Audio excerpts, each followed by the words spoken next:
Cinema ప్రపంచంలో నటీనటులు వారి ప్రతిభను కనబర్చి ప్రజలకు మానసిక ఉల్లాసాన్ని కలిగిస్తూ ఉంటారు. సినిమాలలో కష్టాలు, సుఖాలు, బాధలతో పాటు ఆనందాలను, నవ్వులను కల్పించే ఈ సినిమా నటీనటులు వారి నిజ జీవితంలో కూడా ఇవి ఏర్పడతాయి.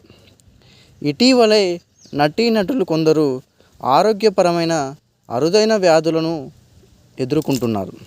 ఇందులో తెలుగు ఇండస్ట్రీ నుంచి సమంత కూడా కొన్ని రోజులుగా ఒక అరుదైన వ్యాధితో బాధపడుతుంది. మయోసైటిస్ అనే ఒక అరుదైన వ్యాధితో సమంత పోరాటం చేసి విజయం సాధించింది.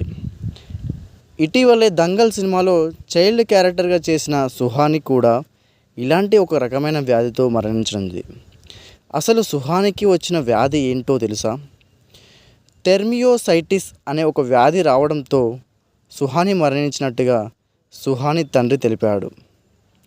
సుహాని ఈ వ్యాధితో పోరాడి ఓడిపోయింది. సుహాని మరణం అందరినీ కలిచివేసింది.